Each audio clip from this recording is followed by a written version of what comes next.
Oh my goodness! First of all, this is the first time I get to say hello because I'm handing it over. I'm stepping away. We got one of the all-time greatest home run hitters and one of the best ball players of the last 20 years with us. Case, you're excited? Are you ready to go? I'm ready, Chich. Yes, I am. Hit the open. Are we hitting the open? I got it. Here we go. Dunner's going to love this.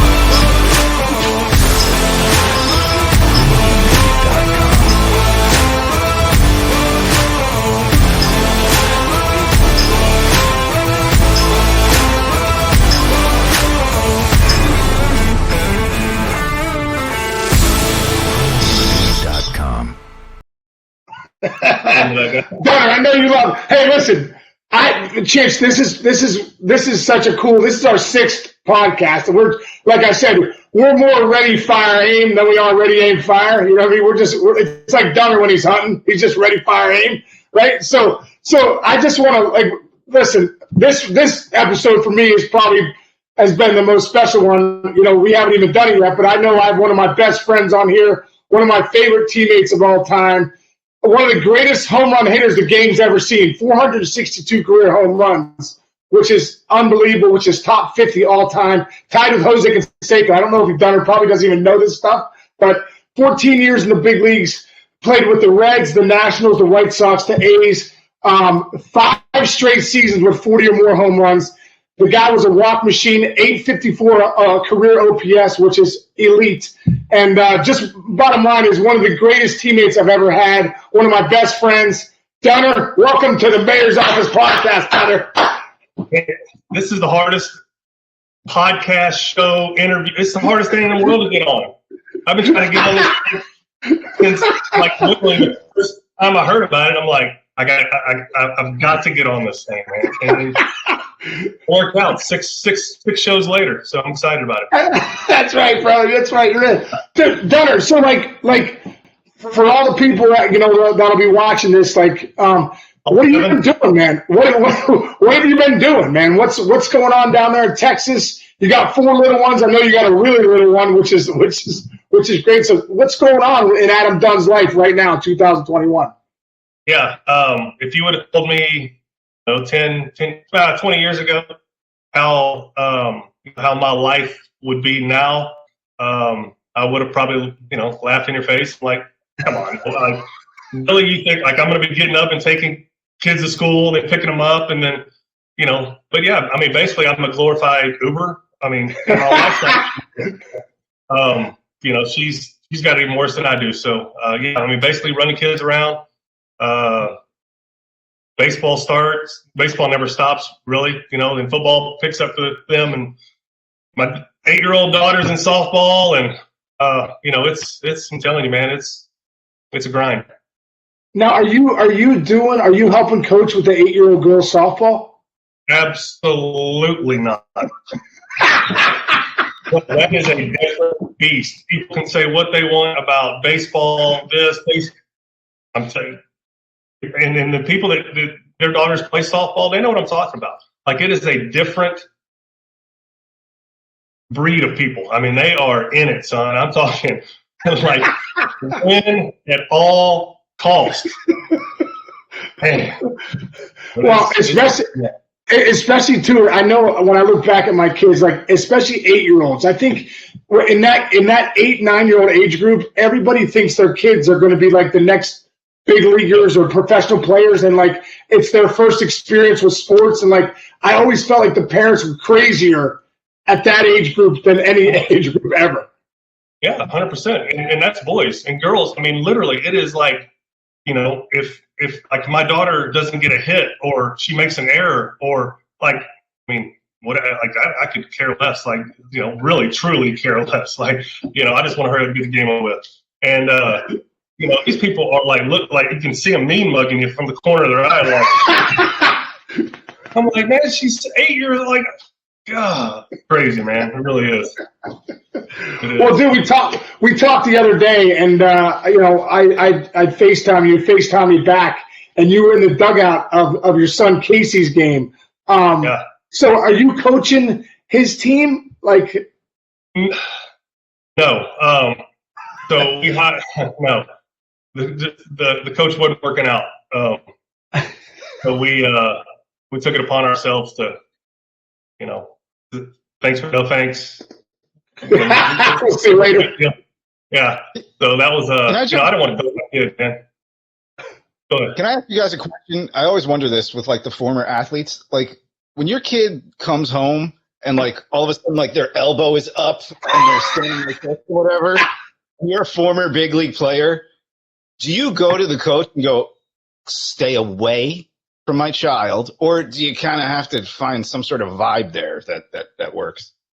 Yeah, I don't. I mean, I let I let those guys do their thing, because I really think that age. I mean, I just try to put myself back then. I mean, I didn't have, my dad didn't care. He could care less about sports, right? He didn't know how to hit, throw, catch. I mean, he did, but he never taught me. He was like, wing it, man. Like, you get some information, take it, and and I see some of the stuff that these guys are teaching, and I'm like, just shaking my head. But again, I mean, if it works, it works. So I let him just roll until I can't take it anymore, and then like, okay, whatever he just said, just do what you do to me, and not listen to me, right? So my kid gets some hitting lessons, and I'm not a big hitting lesson guy either, but he really he likes to go hit with me. We'll go hit and do all that stuff, but as far as teaching, he goes to another guy. I'm like, great. Yeah. I have that too. I'll hit with my kids sometimes, but I have a guy that they hit with that I'm like, you know what? I'm dad. At the end of the day, you're dad. So I obviously know what I'm saying, but you know what I'm saying? It's like your voice only goes so far sometimes. Dunn, do you remember the story when Lark was telling us that his son Shane, obviously was playing in the NBA. He was like dominating overseas, and he was a good. What? Beat him in horse. You beat him in horse? Yeah, he was like I think 9. Well, it was close. I got it. I edged him out. Yeah. I knew you would. You're good at everything. I figured you beat Shane Larkin in horse. You know what I mean? That's big time. He was only 9 years old at the time. I couldn't get him when he was 12. Well, Lark said when he was 14, I said, when did you know Shane was better than you? He was like 14. One time he's like, Dad, let's get it on. They're out in the driveway. He said he just started shimmy shaking him, and he was like, okay, this kid's going to be a little bit better than me. Yeah. But Dunn, he had a story. Lark always told a story, and I'm sure he told it to you too, because he told it to all of us. When he said Shane was like in literally just like our kids are, like 11 years old, something like that. He came back, and Lark was obviously playing in the big leagues, and Tony Perez had showed Shane how to hit, right? And so Shane was in his stance and he's doing his thing, and the coach comes up to him. He's like, "Man, I don't know who taught you how to hit, but that's all wrong."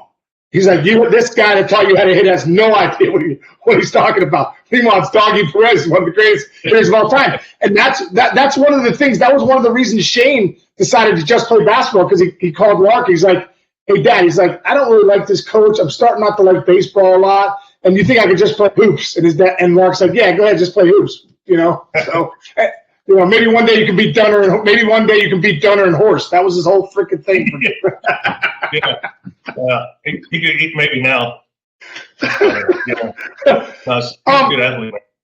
No, dude. So I want to go back to you talking a little bit about Skip. Your dad who passed away. Rest in peace, Skip. What a wonderful guy. You just have wonderful parents. You come from great stock, man, and your dad. I could tell how much you and your brothers looked up to your dad. It's funny, and it's funny for anyone that obviously doesn't know Skip Dunn. When Dunner's 6'6", 270, 280, walks in the room, and Skip's a lot smaller, right? I mean, right, like he'd always have the cowboy hat on. Well, how big was he? 5'10", and that was with his cowboy hat.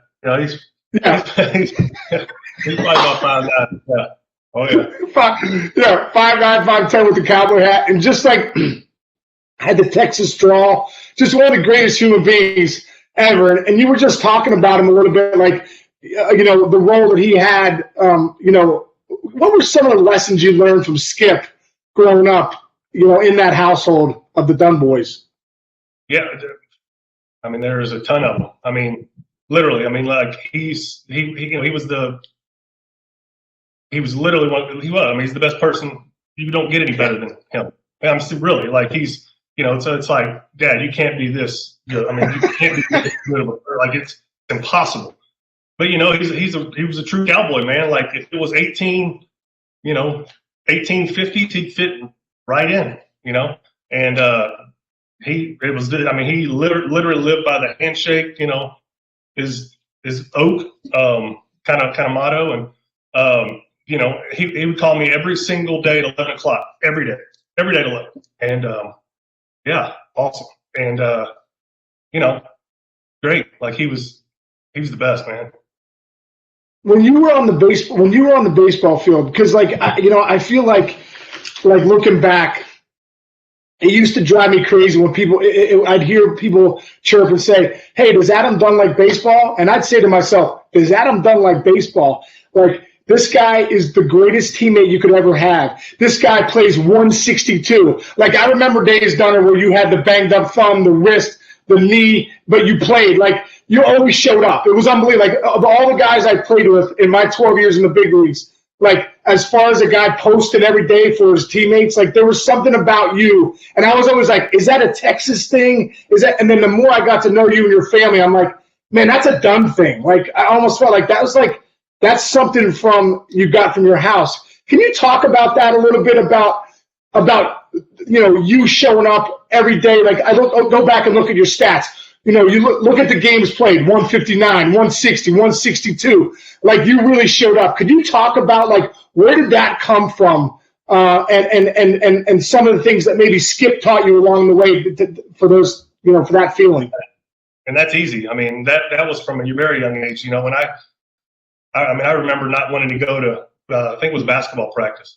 And, Dad was like, "You're going. Like, I don't care if you're going to, about the games. Like, you're going to practice. If you don't want to play in the games, fine. But you'll never miss a practice, ever, because you signed up for it. Now, the games are fun part, right? So everybody wants to play in the games. So he was like, if you don't want to play in the games, then fine, but you're going to practice." And I'm like, all right, so I never missed a practice, and obviously never missed a game. And then, when I got, to the pros and all that, or whatever you want to call it, big leagues, and you sign up for 162. And I looked at it like, when Bob would always say you need a mental day, right? I know what that meant. Like you suck. Like, you need to be on the bench. And this is a nice way of telling you we're putting you on the bench today.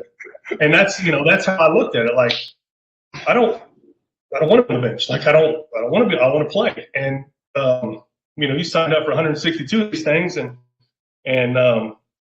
you know how it is, man. When you get playing, your body gets numb. It's like, yeah, everybody's banged up, but right. I think a lot of times people use it as an excuse, like, I need a day, because they're, sucking it up, basically. And, and that's what I always tell them. Like, look, I'm sucking. Tell me. I'm like, you don't think I know I suck? Like, I don't need you to sugarcoat it. Like, oh, you need a mental day, or no, you suck. You got to line up, right? So you can figure it out. But I always looked at it too, man. Like, this could be the day you come out of it, because you never, you notice you never have mental days when you're rolling, mm-hmm. Right? Yeah, I'm rolling, man.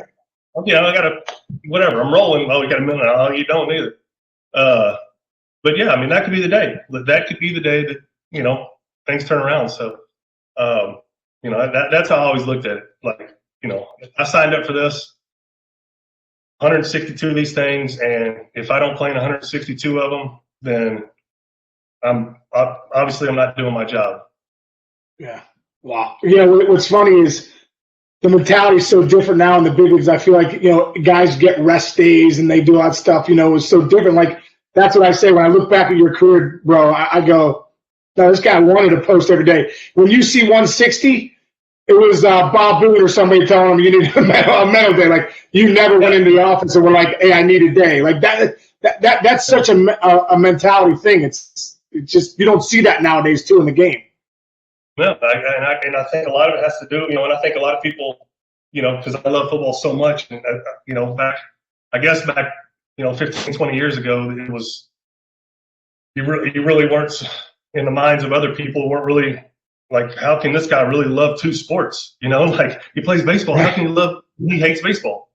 I mean, I never understood that. I loved them both. I still love them both. Yeah. And it's. I think football teaches you a lot of things that baseball don't, and vice versa. And I think that a lot of that comes from a lot of that wanting to post up, wanting to play, wanting to be there for your teammates. That comes from football. I mean, baseball to me has shifted so much away from that team aspect of what I mean. It's hard to explain because I just remember coming up, kind of the tail end of what I looked like, what I would think of old school baseball. And I hate to even do that, but I feel like I came up in the kind of the tail end of that and saw kind of the old school, and then the transition to where it is now. And I think people see like, oh man, if I do this and put these numbers up, I'm gonna get paid. Wins and losses, but if I do this, I'm gonna get paid. And that's just how it is. I'm not saying it's right, wrong, indifferent. I'm just saying that's how it is. That's how it looks in football. On the other hand, I think that it's still that team concept of, let's be honest. If you left guard, you miss a block, there's a million people watching, knowing what happened. Right. And it's just so both sports teach you a lot of different things. And it's great, man. I love them both. Can we stay with that theme? Like, because I remember when you first came up and you were, I still remember. I think we were in San Diego, and you had just gotten called up in 2001, and you were rounding third base, and I think the catcher was Wiki Gonzalez. Do you remember this? Do you remember what I'm about to say? And I remember, like, I'm trying to yell to you. I'm like, I remember I'm like, left, down, left, Dunner, and then you come and you hit Wiki Gonzalez, like, boom! Seriously, I had never seen a collision like that. I remember I was like this. I was like, get down! I was like, oh my God, Jesus, are you all right? Like, to Wiki Gonzalez. You hit him so hard, bro. No, I never heard a thud that close in my life. Boom! And like you like looked at him and then walked off, and I was like, oh my God, I think Wiki Gonzalez is dead. Like I honestly God, like he was like in the ground, out cold, and then he tried to stay in the game, fell over, they took him out. But I remember you coming around third and hitting him, and I was like, that's the football in Adam Dunn right there. Like he misses contact. And I just remember, I felt like when you used to come home to the plate, like because of that, you lived for that collision. Am I correct? Yeah, I mean, I wouldn't actively seek it, but I mean, then again, I wouldn't. I've never, I never slid at home plate for multiple reasons, right? They have gear on. I don't. There's multiple reasons why I would never slide. They could block the plate, jack up your knee, all this. I'm going to take my chances of running through them. Then I know how to protect myself that way. So that was kind of how I looked at it. And plus, yeah, I mean, I enjoyed it. I'm going to be honest. I know you did. Yeah, I enjoyed it. If I can interject here, just because you're talking about never sliding, we got a little piece of video I want to show you guys from an experience you two had together that you can talk over here. You guys remember what this is from? Oh, through it though. Oh, I yeah. do remember that. Stupid. Yeah. Oh. Yeah. Yeah. Dunner, take us. That is nothing. That was nothing too. Oh yeah. Then Carlos Silva throws behind Dunner. Dunner comes out. The only thing that Dunner did wrong there is he hesitated that 1 second and allowed Lieberthal to clip him. But I think Carlos Silva should be glad that you hesitated because I've seen you. I believe me, dude. I know you and your tactics. He was in trouble. Yeah, that was that was again that was young. I would have never, I would have never hesitated. I should have never hesitated. But things happen for a reason. It's that man had a family and a career to look forward to. So things happen for a reason. I'm never hesitating. We took a little deeper dive into this. Take a look at your top right of your screen there. Oh yeah, That's I remember. I mean, remember clear as day. That's the nicest human in baseball, right there. So that tells you right there that that he's got your back, man. He's got your back because that face was not a face of let me get him off of you.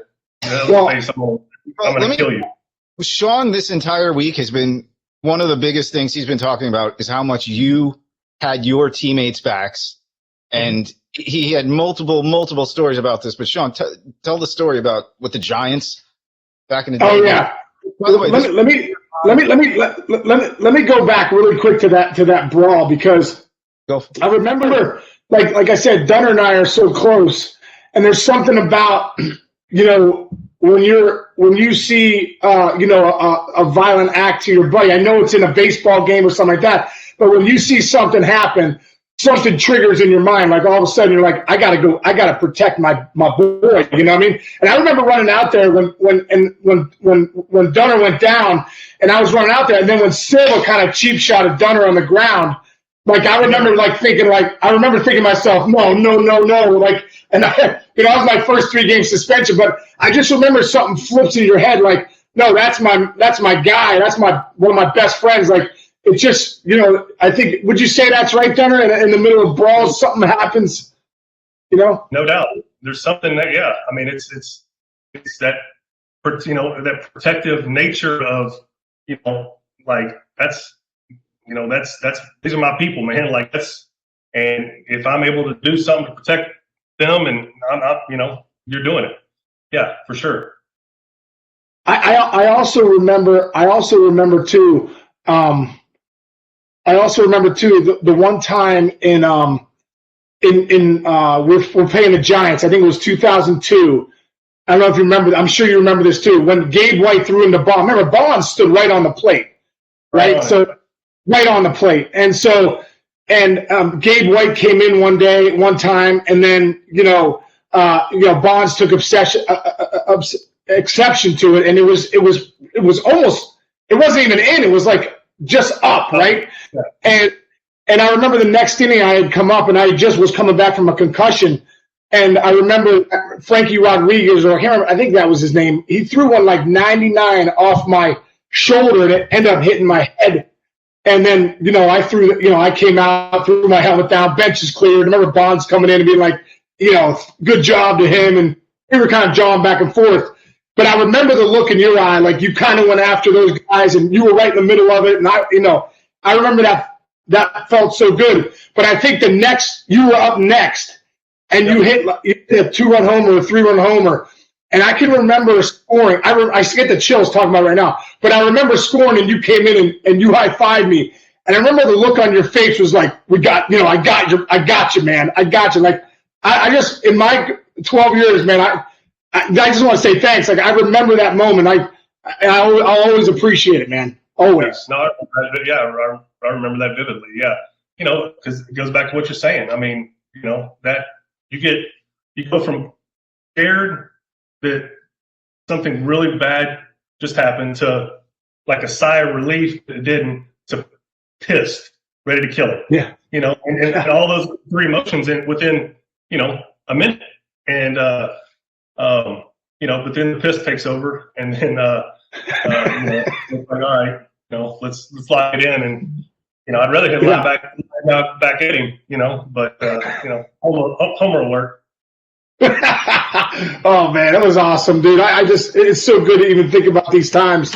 I want to go back a little bit with you too, because I think when people look at Adam Dunn and your numbers, they think, oh, home run hitter, strikeout guy, didn't hit for a high average.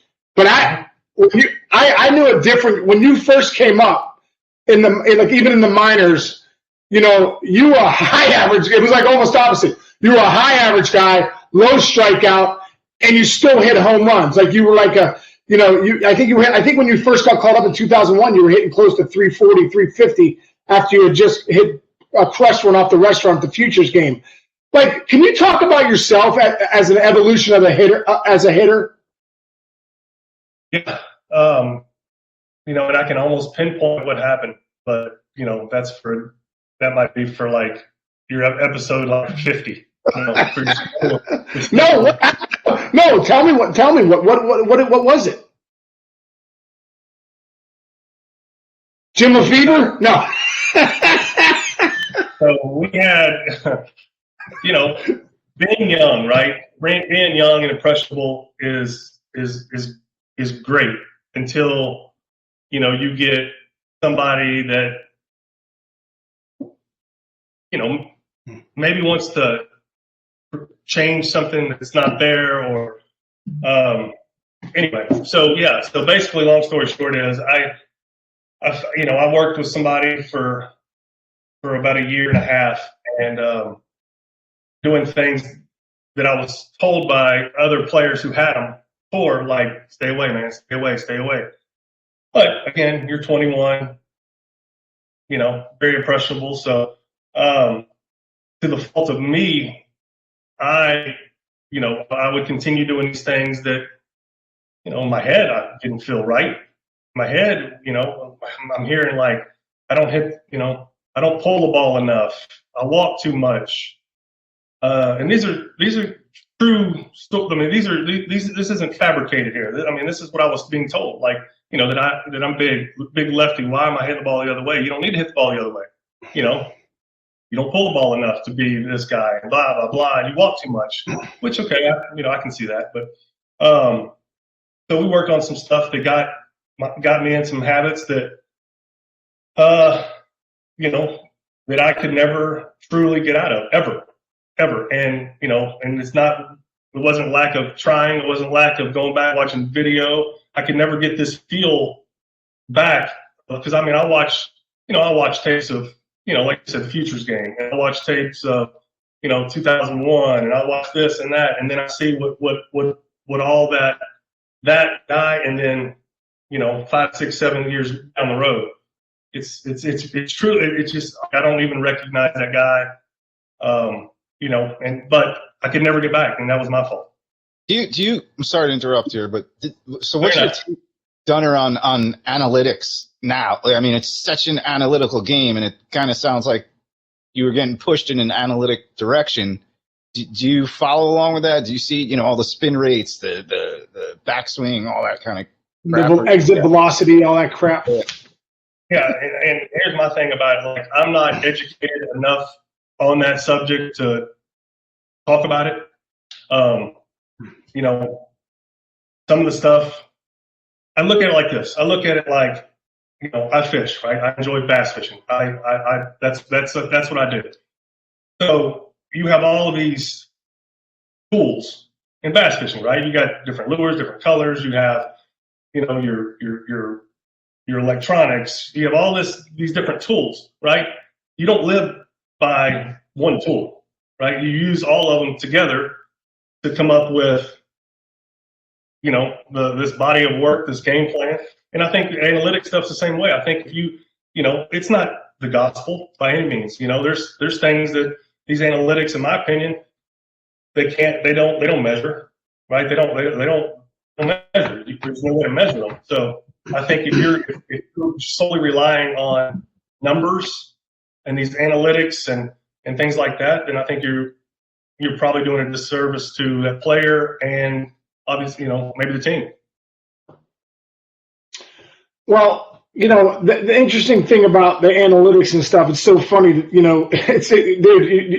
you're such an unbelievable talent, like almost 500 home runs, all the things that 854 career OPS. Like, it's funny you talk about yourself coming up and because you were a big left center guy with authority, but that 40 straight home runs, 40 home runs, 5 straight seasons, you were always over 100 walks. Like, like nowadays they'd be like, dude, this is the guy. You know what I mean? Like those numbers, even though you're not hitting for a high average, those numbers right now are the numbers that people love. I want to go to another topic and another guy that meant a lot to you when you first came up. I know when you showed up in the big leagues, all of a sudden you're in the outfield and you're right next to Ken Griffey Jr. Right? And I know Junior, you have a great relationship with Junior. You guys are great friends, and I know he. Let me stop you right there. I don't have a great relationship with Junior. I can't stand Junior. I love Ken. Okay, that's right. That's right. You love Ken. Junior. Yeah. It's like. Yeah, I'm not. I'll okay. Shit No, it's okay. That's like. So tell me about that a little bit. Tell me about like your relationship with Ken and your relationship with Junior, and more importantly, what he's meant for you in your career and your life. Yeah. I mean, he is one of the most. And again, I know but you won't. Ken is one of the most thoughtful. Any word you want to say about. I mean, he is one of the best people. On this planet, man. He does so many great things, not good things, great things for people that you don't hear about. He had he has got a very small circle, and why I was in that circle, I don't know, no idea. We butted heads, but the things that he's done.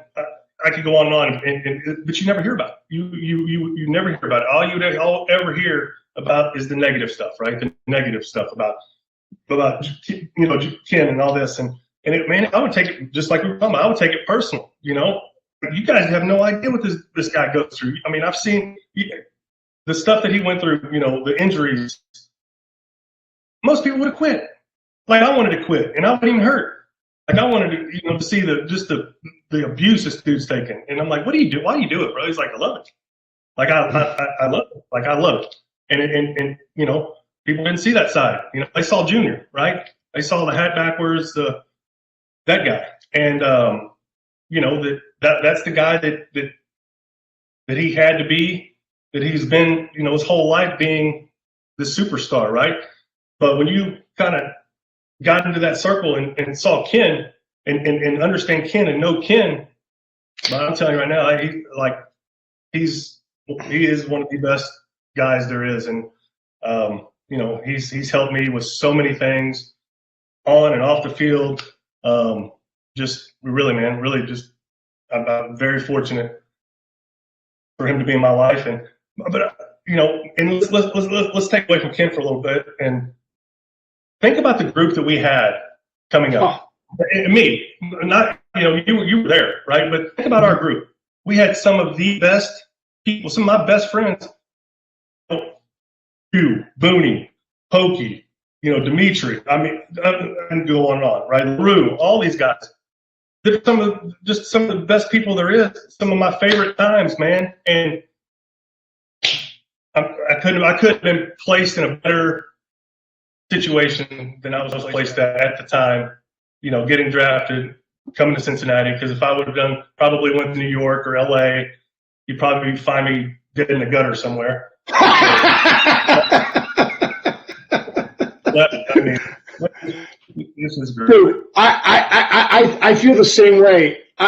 Bro, looking back at all the teams I played on, like nothing compares to those years in Cincinnati with you and me and Booney and Pokey and Dimitri and Jason LaRue, and the list goes on of great. I mean, there's so many good guys, and so Danny Graves, Scott Sullivan, just Gabe White. I mean, there were just so many good guys, and like, dude, Dunn, I like, Griff, Lark, even the Joe Randas, we're bopping Juan Castro. Juan was one of the. I mean, just dude, the bond that we had as a team. I look back and I'm like, we had some of the best players in baseball, and I just wish, like, we had, not saying we didn't have great pitching. You know what I mean? I think at the end of the day, you win on the bump. We had good guys that were pitchers, but we didn't have the arms that could get us. Because I think every year offensively, we were leading the league in almost, I mean, look at every offensive category. I'm like, can we get some pitching? Because we can't keep winning 12-10, Yeah, and that would have been, I mean, that I can't imagine winning with that group of guys that we had. Because, I mean, we were losing, still having a lot of fun. I can't imagine that winning. Yeah. Crazy, man. Crazy. Follow up on something right there. First of all, when I was doing the research on you guys and your time together, about 4 different years that came up on Google were the best teams to not make the playoffs. And your guys, they were like almost every time you guys were on the top of the list. And then I just want to follow up. You're talking about your friendships and everything. I think you guys just explain this. Yeah. Go ahead, Dunner. Take that picture away. I've got it. I've got my pictures right there. Do you got that picture up? Yeah, it's right there. Let me see it. Bam! Oh my God, dude, that's so great. That is so great. Awesome. You guys tell that story. What was that night about? What happened there? Sean's probably going to tell you about that night. I don't remember much of it. Well, I remember we landed in Chicago, right? We landed in Chicago, and we had like a limo pick us up, didn't we? We landed in Chicago. We had a limo pick us up, and me, Dunner, was that Gravy, Booney? Was that Kernsey? Todd Walker. Oh, Todd Walker. So Todd Walker, Gravy, Booney, and me and Dunner. We went to, it was Poison, Cinderella. No, it was Winger. Winger opened up for Cinderella, who opened up for Poison. And it was freaking it was one of the greatest concerts ever. And we were, oh man, we had the greatest, it was one of the greatest nights of my career. It's fun, nothing to do with baseball. That's why some of the greatest times were nothing to do with baseball. But that Poison concert was like, I remember the flight to Chicago. Do you remember? We were just so excited. We were like listening to Poison on the, couldn't get there faster. I do. Great. Is it true also that Casey brought you kind of under his wing a little bit, and you guys used to listen to what? Bon Jovi on the flights, Case? Oh, yes. Did we? Yes. I can tell you. Yes, we did. Matter of fact, you might remember this. You remember the Bon Jovi time? Like remember the 9/11? Yeah, it was the night before 9/11. Night before 9/11. Yeah, that was a good one. Night before 9/11. Yeah, no. But the night before 9/11, we were flying to Chicago, and I told Dunner, I'm like, hey, bro, you're sitting with me on the flight. And we sat with the flight. We had a couple of adult beverages, and we listened to Bon Jovi Crossroads, the whole album. Yep. There was a lot of empty ones. Let's put it that way. A lot of empty cold ones at the end of that flight. Yes, there was. Yes, there was. Derek, what do you remember about 9/11? I remember laying in my bed, sound asleep, and getting my door banged on, and I'm like, "Go away!" Basically, thinking it's the maid and housekeeping, and I mean it's 8, whatever time it was in the morning, and and I remember it was you banging on my door, going, "Gunner, we're getting bombed," and I'm like, "What are you talking about?" And I'm still asleep and a little hazy up top, and and basically talking through the door, like, "Turn on TV." So open the door anyway. Long story short, we check it out, and because remember we were told that the Hancock building, which is right across the street from where we were staying, was possibly one of the targets. So yeah, we got in cab, remember, and we told the cabbie, "Hey, bud, get to driving. We'll let you know when to stop." Yeah, that's right. We went way outside the city. I remember they evacuated us, but I remember as soon as I saw it happening, I remember you're the first guy. I was like, I got to go tell Dunner. You were like a few rooms down. And I remember knocking on the door, and I just remember you going, "Can you come back?" And I'm like, "Oh, Dunner." And you're like, I'm sleeping. And I'm like, it took me like 4 times. I was like, there, it's Case. Open the door. We're freaking being attacked or something. But yeah, I remember that day going outside. It was you, me, and LaRue, right? You, me, LaRue. Yep. And we went outside. We were way outside the city all day. That was what a crazy day. Dude, spinning it for a second. Because it's so funny. I got all these notes, but I'm not getting any of them. I just love talking, bro. It's just so good where it goes. But I remember like two of the strongest guys in the team were you and Griff, right? And you know, I found this out one time with Griff. I remember going to the remember how he used to do all the pressure points? He'd like grab you like the Vulcan death. Yeah. It was unbelievable. Yeah. So this one time I'm going to the training room and I'm like, all right, and Griff comes out and he's like, it was just me and him in the hallway. We just start grappling, like, you know, and next thing I know, like, I didn't realize how strong Junior was until he took 2 fingers, shot him under my ribs, and lifted me up and pinned me against the wall. And I was like, oh my God, that hurt so bad. I was like, oh my God, it hurt so bad. And I just remember like, that was my first time knowing how strong Junior was, and the one time learning how strong you were. It's so funny. Do you remember when Carlo came to practice, our strength coach, and was like, I remember we were stretching. He's like, hey, Dunner. He's like, you're killing me, bro. He's like, you're not showing up enough for weightlifting. You got to be in there tonight after the game. Do you remember this? I do. Yeah. That was at home. Yeah, that was it. Yeah, I do. I remember that. Yeah. Carlo. Yeah, well, this is my version of the story. He tells you to come into the weight room, and I'm like, oh, baby, I can't wait. So when the game ended, I was like, I'm going right to the weight room. I don't even think I changed. I just bolted to the weight room to make sure I didn't miss it because I knew you were pissed, and I knew you were coming in, right? And I remember you walk in the weight room, you walk up to the tricep machine, you rack it. It's like 200 pounds. You're like, 1, 2, like for like 40. I've never seen that. And the tricep thing, the weights are just bouncing off the ceiling. It's like, 1, 2. I'm like, holy God. And then I remember you go over the corner. We had like this rack of dumbbells, and there was like the 130-pound dumbbells that had dust on them and cobwebs because no one had ever looked at them before. You walk over, you grab the dumbbells, you make sure Carlo's watching, you lay down, you rough out about 30, throw them into the corner, you say, is that good enough, Carlo? And then you walk out away with my like. Yeah, I do remember that. Yeah, I do. I always tell them like, look, man, I get it. That's your job and all that. But 2 things. One is don't ever call me out in front of my teammates like that. And the second one, when you can bench, squat, or outrun me, then you can tell me what to do, strength and conditioning wise. Other than that, stay in your lane. Oh my God, that was so good, dude.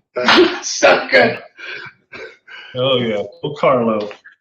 Oh God, what do you got, Chinch? Well, are we going to save this a little bit? There was a bet you guys had. No, that's not yet. I got a couple more things before I get there. Your thing. All right, I got a couple more things. Oh, Dunner, I wanted to go back to do you remember the one night you, me, and Jason went to dinner? I think Brian might have been there too, who were your brothers, and we were just hanging out, you know, and you know we're talking and your brother's like, hey, you want to do a ride along with me tomorrow? Oh yeah, sure do. Yep. But hey, you've done a ride. Your brother Jason's a cop in Houston, but you've done a ride. I'll tell my story after you tell. You have a ride along story with him ever? Oh yeah, so again when he was, you know, just a regular kind of cop guy, yeah, I'd go do all those, and then he got into this little special undercover narcotics group, and you know, again, this was before kind of cell phone cameras and all that stuff, and you know, when turds need to be treated like turds and right. Things like that, and you know, had a sergeant that was phenomenal. So there was times where you know, they're going to go run a warrant, and you know, I'm like, want to go? I'm like, yeah, love to go. So we would go run a warrant, and you know, sergeant, you know, was like, hey, just come here, hand me a big old like mag light, and he's like, anybody comes near you, smoke show, like, that's all I can give you. Like, everybody, I'm like, dang, okay. He's like, it goes down, hit this red button right here, right? Like, hit the red button. I'm thinking, okay. And I mean, they would go in and make short work of what needed to be but I got my little mag light, being the last one of the guys in, and the adrenaline rush that I got was just so awesome, man, so awesome. Until my brother got shot, that wasn't too cool. Yeah, that's not cool. That's not cool. That's not cool. It wasn't cool, but it was, it was still. But now he's a judge, believe it or not. He's a judge?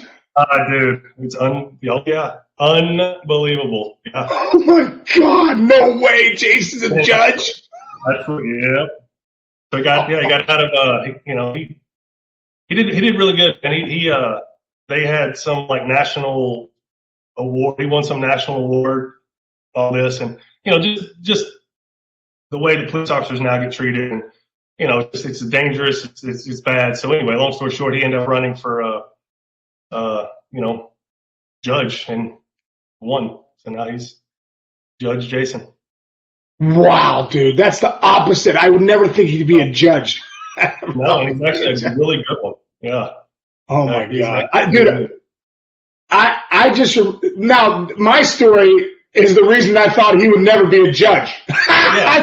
so I think you had told me that story, and I'm like, man, that sounds so cool, that sounds awesome, it sounds, and he's like, yeah, you should go along with him. So that night we were hanging out, I said, hey, I'd love to do the ride along like you did with your brother. He's like, all right, I'll pick you up tomorrow at the hotel at noon. I'm like, that sounds great. So I remember like he picks me up at noon, we go to the precinct, I meet all the other cops, real nice guys, and then he's like, you want to go ready to go on a ride along? I was, yeah, I can't wait. I'm like, well, this is great. So we go riding through the projects of Houston, and I just think he's just going to, everything's going to be nice and easy, all this stuff. Well, next thing you know, we roll up on a drug deal. And I'm like, oh, God. No one gave me instructions like, take this, take that, go, like they did with you. Next thing you know, Jason's parked out of the car, bam, runs up on this like drug deal. Guys are scattering, boom. He ends up getting a guy, and he holds the other guy, has this guy, and he ends up, breaking up this big drug deal and puts the one guy in the back of the car to me, and I'm in the front seat just like, look forward. So Dunner, your brother Jason, he's still out there going after the other guy, getting that guy, and I'm left with the first guy he got, and the guy's like, come on, man. Oh, he's like, officer, I don't know what's going on, but he's just giving me I'm just like, you're gonna have to wait till he gets back after you get your buddy, because I'm the first baseman for the Cincinnati Reds. I got absolutely no idea what's going on here. But yeah, he ended up getting the other guy. We ended up taking him in. But I was like, it's one of the most unbelievable experiences of my life. But I was a little scared. I must admit, Dunner, I was a little scared. I was like, man, I can't believe he does that for a living. Like, I need to go face Roy Oswald tonight, and this guy's chasing down people daily with his life on the line. Just crazy. He's safer as a judge, bro. He's safer as a judge. Yeah, you think nobody's safe nowadays, but I know, man. Authoritative position there, you ain't safe. It's true. I want to go here. I got a couple more things. All right. A couple years ago, bro, it's probably one of my favorite, besides me getting inducted in 2012, when you got inducted to the Reds Hall of Fame in 2018, right? A few years ago? Yeah. I think it was 18, yeah.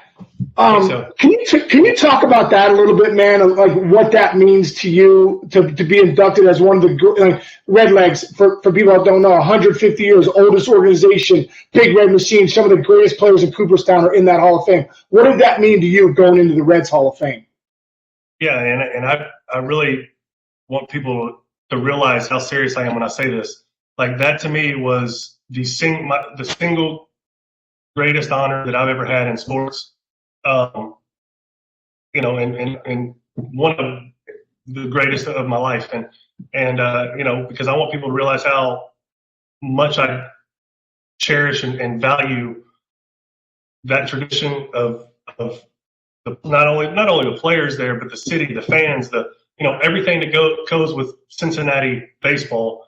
I think is in the Hall of Fame. I mean, you got some of the greatest players to ever play the game. Think about, not just for the Reds. You have some of the greatest players ever Yeah. Ever to play.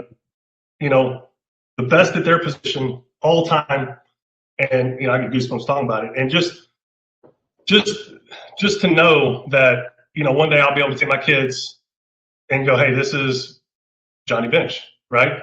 And this is Sean Casey. This is so and so. So and for my kids to be able to not only meet these guys, but to go read about them, do research about them, so they know. I'm telling you, like it is something that it's the greatest honor in my life, and I mean it. Like it's a big deal. Yeah, it was cool too. Like it was great to see you back there with and the fans and the admiration that they had for you coming back. And I just know I felt that way, given the getting on the field and being able to address them not as a player anymore, but as an inductee to the Hall of Fame. I thought it was cool to see him again. Cool to see the Reds fans again. Yeah, we had a love-hate relationship for sure. I mean, it seems like they love to hate me, and which was like, but again, like the way that that I'm wired is I would rather that happen to me than to Junior or to Barry or to you, because believe it or not, like it wouldn't really bother me, it wouldn't bother me. Like I cared about what everybody in my little circle of 25 plus coaches thought, and that stuff, the outside noise was noise. And but again, like just going back and seeing, you see some familiar faces and that people that have the season tickets and you see just people you haven't seen in so long, and it's great, man. I look forward to going back. Dude, one thing I loved about you, bro, is you're one of the most generous human beings I ever met in my life. Like literally, like you were always paying for meals. You were always taking care of tips. You were always taking care of, you always took care of Rick Stowe. You always took care of Gary Warehoff, Rob Butcher. You took care of Josh Stewart. You took care of Burbs, all the clubbies that would have got, you were always, it was funny with you, man. Like I know you got tons of money now, but like even when you didn't have tons of money, it looked like you had tons of money, but you were always giving it away to people. You're always, and your generous spirit. Can you talk about that? Like those guys, like what the guys that ran that club that we know were so important to us, like what they meant to you. They make the things go. Like it's it's the the Rick stuff, all the guys, Gary. I mean, Rob Butch, all those guys. They make your life so simple, right? We're spoiled little brats, man. You got people doing all this stuff for you, right? And they became like, I wanted them to like, look, we're all in this together. Like we're all in it together. Well, whether y'all look at it that way or not, that's how I look at it. And you're only, I wanted to build a relationship, not just a work relationship with them. I wanted to build like a personal relationship with them, because I wanted them to realize how much I appreciated them. And I didn't take what their job was. I didn't take that for granted. And I realized how hard it was. I realized how much time and effort that Rick and the boys put in. I realized how hard Gary Warehoff's job is, Rob Butcher's job. I realized that, and I wanted to let them know I appreciate them, and I just I knew how. That's awesome, man. That's really awesome. I appreciate all the meals you brought me too, bro. Thanks a lot. Oh, yeah. At the time, I was going to claim you as a dependent on my tax. Wait, is it true when you were still in the minor leagues, Adam, and Sean Casey was a big league player, you would still have to pay for the pay-per-view wrestling events? Yes, and we did Don. Good, I just wrote on myself with a pen. Yeah, we had Don Julio's in Sarasota, Florida, which is a Mexican food restaurant. I think it was Don Julio's, wasn't it? Yeah, Don Julio's. Yep. Me and Austin in the minor leagues, making our whatever it was. I think it was at the time I think we were killing it by then. I think we were making like $750 a month. And, living in a $1,500 dollar a month apartment. So yeah, we would go out and we're like, hey, we know Sean likes wrestling. We know Dimitri likes wrestling. Plus, we'll get a free meal and get a free meal, get our pay-per-view paid for, watch it for free, win-win. So me and Austin go pick up the Don Julio's, fajitas, it's $100, $200, $300, however much it was. And we get a pay-per-view at Austin's place, and we get there, and they all show up. We're like, all right, man, cool, yeah. And I'm like, hey, Austin, can you believe this thing's like $60 now? It's pay-per-view. Yeah, man, that's crazy. Sean's like, well, really? Man, that's a lot of money, man. Fajitas are great. I know. I mean, we got fajitas for like 30. There's only 15 of us. Don Julio, the prices really went up, right? They really went up since last time we ate there. Yeah, it was expensive. $4. Man, really? Man, that's expensive. All right, guys. Hey, take care. Thanks for the food. So me and Austin are like, geez, here we go. We're going to do it. Keep you in days for the next 2 weeks. Yeah. Oh my God. Those are true stories. Dimitri and I go over to Dunner's house. Dunner and Kearnsey, they're in an A-ball. We're like, what's up, boys? Let's get up. Yeah. We got Shawn Michaels versus Undertaker. WrestleMania. Yeah. That's it. Yep. Then we started growing up and realizing, like, that's just how they were wired. I mean, I can't tell you how many times. How about we're at Bill Street or something, and Sean's giving these guys $2 tips. That's not true. Oh my God! $2. No. I'm gonna tell you the story because you have to fight me in one of them. Dude, is this the story? The $2 story? Yeah.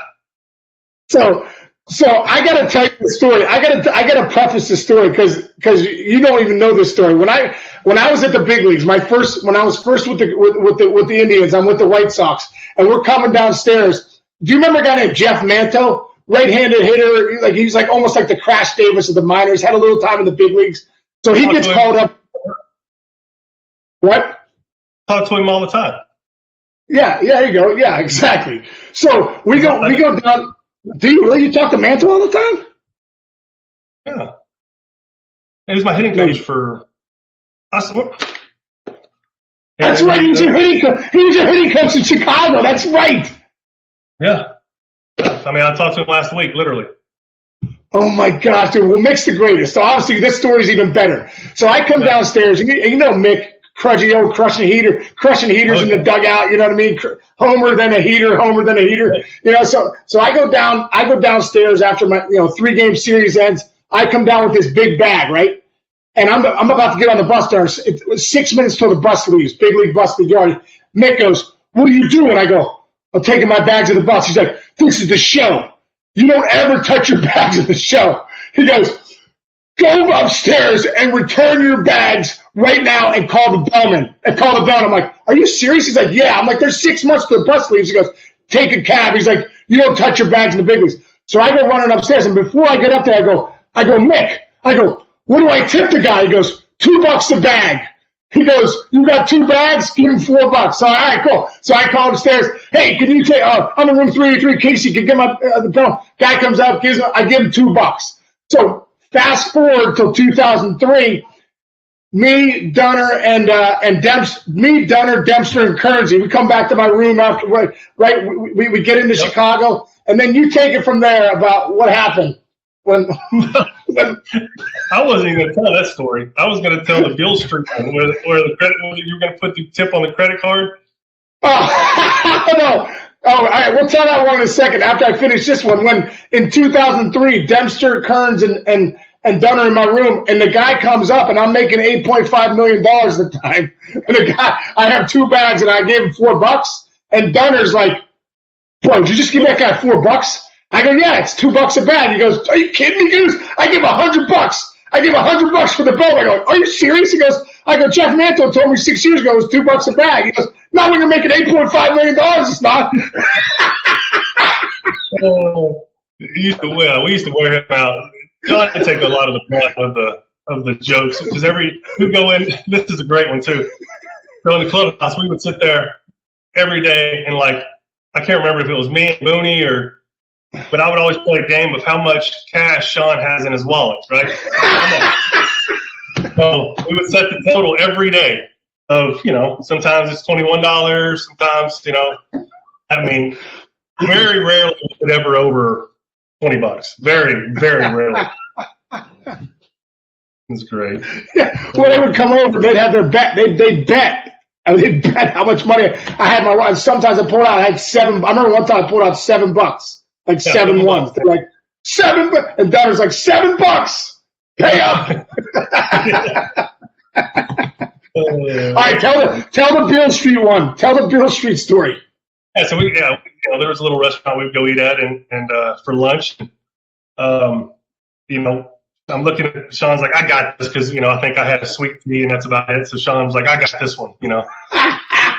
Gets the bill and he's going to put it on his card, and he's doing the math of like whatever, trying to figure out what percent is because that's what he usually gives.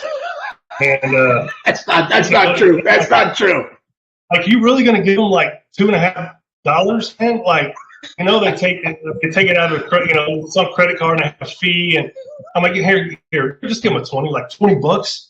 Like, yeah, just leave it 20 so we can get out of here. And I mean, like, you would have thought I would have asked for like his firstborn. He looks at me like he's ready to just attack me. Like, I'm gonna give him $20. All I did was drink my tea twice, blah blah blah blah blah, and this and that, going crazy. I'm like, dude, relax, man. Like, it's no big deal. I'm just saying, if they're gonna take a percentage out, if you put it on the credit card, and I was just making a bunch of stuff up and just to get him all worked up because it was fun.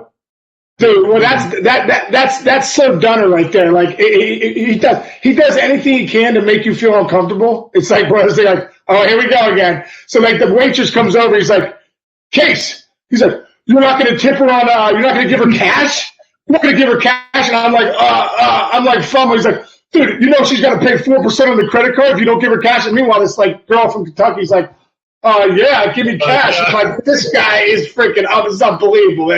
This guy, and I'm like, this guy just tries to make me feel uncomfortable with everything we do. Yeah, I did. No, oh my god. Oh my god, dude! My last thing was you and I always had an inside bet going. And it was always kind of our thing, we always talk about. It was $5,000, right? You would pay me $5,000. Yeah, but let me preface this by saying, you go back to the previous story. $5,000 from Sean Casey is like career, like life changing. So this $5,000 from him is a little different from $5,000. Oh my god! So our big deal was $5,000, bro. Like, guaranteed you play till beyond 35. And this is when Dunn was probably like 23. He's like, no chance. He's like, no chance. He goes, I'm gonna do my thing, play my butt off for this many years, and boom, 34, I'm out of here. I'm like, no way. So sure enough, I retire in 08. Dunner's still doing his thing. He's with the Nationals, and he's with the White Sox, but I'm still on him like, hey, bro, it's coming up. And he's like, I'm taking your money. And sure enough, he gets to 34 and he freaking shuts it down. And I'm like, oh my God, he won the $5,000. I actually have to write a check, $5,000 check. You're sitting right there. Dude, get that. Can you show that? Yeah. Oh, yeah. Well, hold on. I got a PG version. Can I show the PG version? Oh yeah. Oh yeah. And by the way, it has like your entire checking account on it and your home phone. Oh, that's right. Maybe you shouldn't show that, Dunner. Let's show this one. I got it. Here it is. Oh, you got it. You got the PG version. Well, yeah. Yeah. Well, I took a picture of Dunner fishing. In the clubhouse like 2001, I think. It's so funny. I found that. So I wrote him a $5,000 check. And I remember this is actually a quote from Dunner. We call each other beef. He said, beef, I'd rather have your $5,000 check framed than $15 million to play one more year. Yeah. Yeah. And again, going back to my parents and all that, my dad would call me every day at 11 o'clock, and he would, he was always every day clockwork. He's like, hey, this is Dad. Like, I didn't know it was Dad, right? So he's like, hey, how's everything going? You still having fun? That's every single conversation, right? Hey, you still having fun? You still enjoying it? And, it was like, yeah, still enjoying it.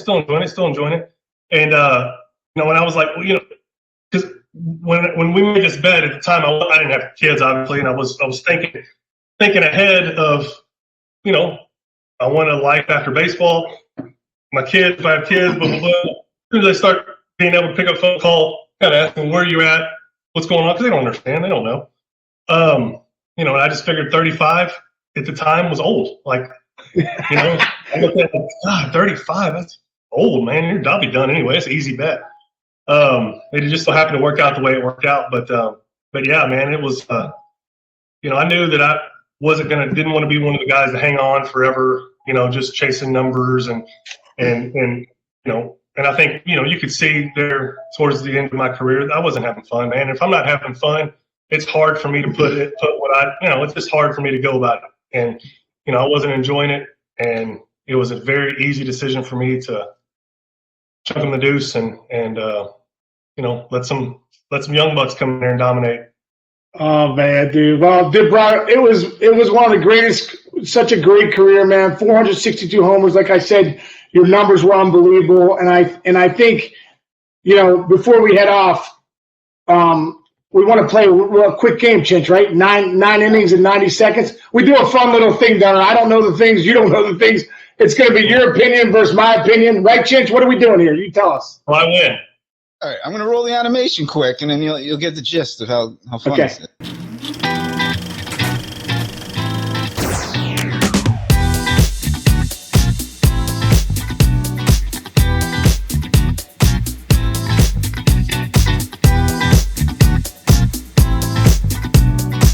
First of all, would you ever think that Sean Casey would be doing a TV show with papers in his hands and have like animation with his name on them? He's already done stuff that I cannot even, you know, I can't believe he's doing a quarter of the stuff that he's doing. All right, so here's how it works, okay? 9 topics, 9 innings, 90 seconds. You got to go a complete game. At first, I was going to do a doubleheader, but no. We're going to go to Casey first. You just answer right after him. These are topics, Sean. You know none of these. This is Sean gets most nervous with this, right, Sean? Yeah, right. I don't know any of these topics. All right, so I don't know if it's coming out of my mouth. Don't worry. I don't trust. It's going to be good. All right. Here we go. You ready? We're going to get it started this way. Time starts now. Casey, ready? Skyline chili or Texas chili? Skyline chili. Dunner. Texas. Okay, 2-week vacation on an RV or on a boat? Case. RV. No doubt. Boat.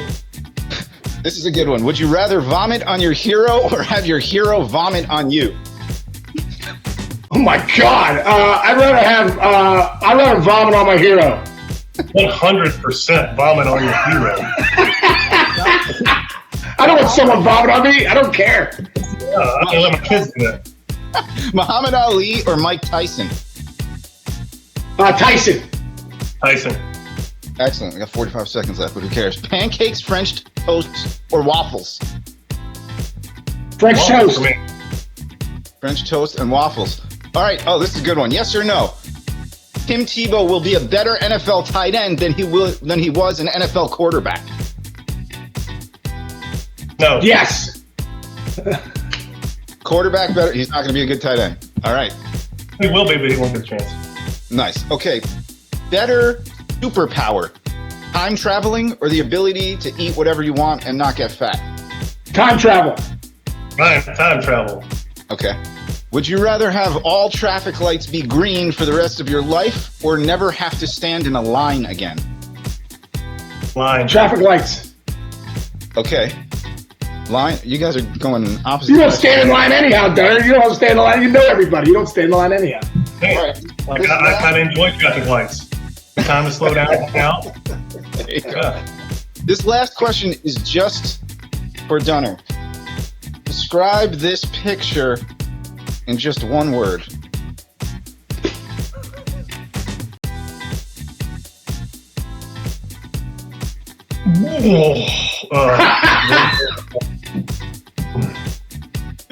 I'll put it up one more time.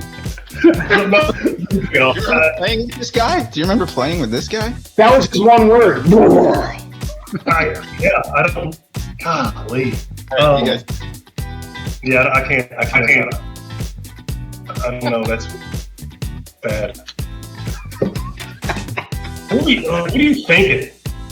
Dude, I was raking. It was one of those things like I didn't cut my hair because I was raking. I'm like, I know.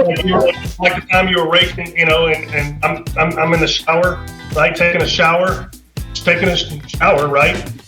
Not harming anybody, is showering, and old Sasquatch comes in and goes, "Hey dude, you're in the shower." I'm like, shower. I'm like, you know, me being respectful to the older guy, I'm like, "Yeah, man, no problem, dude." And thank God Dimitri and them were in there, and you know, so I move over showers, and Dimitri and him buried Case. Who never gonna be like that, Case? All this, he's like, "Well, I'm raking, you know, I got 4 hits." And I'm like, "Over a shower? So your shower got you 4 hits? Cool, man. Take it off and take it home with you." Yeah, See, kick me out of the shower. You know, 20 years later, you still don't live stuff down. That was 20 years ago. I'm still wearing it. But I did. My bad, Dunn. I was raking. I'm sorry I kicked you out of the shower, but I was raking, bro. I get it, and you know, I get it. Shower. At least your tape took one, because he went for about 6 months and I took one. Take one. So at least you're taking him. At the time, he was taking him. So good. Hey, brother, man, you're the first guest ever. I couldn't think of a better one, brother. I love you. I just thanks for coming on, and you know, I know you're going to Atlanta with your 15U Marucci team. Good luck doing that, and we'll catch you here soon, man. I'd like to get down there and fish with you at some point here too. Let's do it, man. Hey, great to see you guys, man. Love you, Shane. Big boy. Right. Thanks, brother. See you, Dar. The greatest. All right, we did it, bro. Awesome. That was awesome. Isn't he awesome? Yes. All right, you can say goodbye to everybody now. All right. Hey, everyone that joined us, thanks for joining us. And you know, hopefully we get another good guest. But man, that was good, man. It was good going down memory lane with Adam Dunn, because, like I said, one of my favorite teammates of all time, one of my best buddies, and just the beauty of a human. Awesome, man. Yeah. Thanks, James. Thanks, good brother. We'll see you next week, man. Thank you.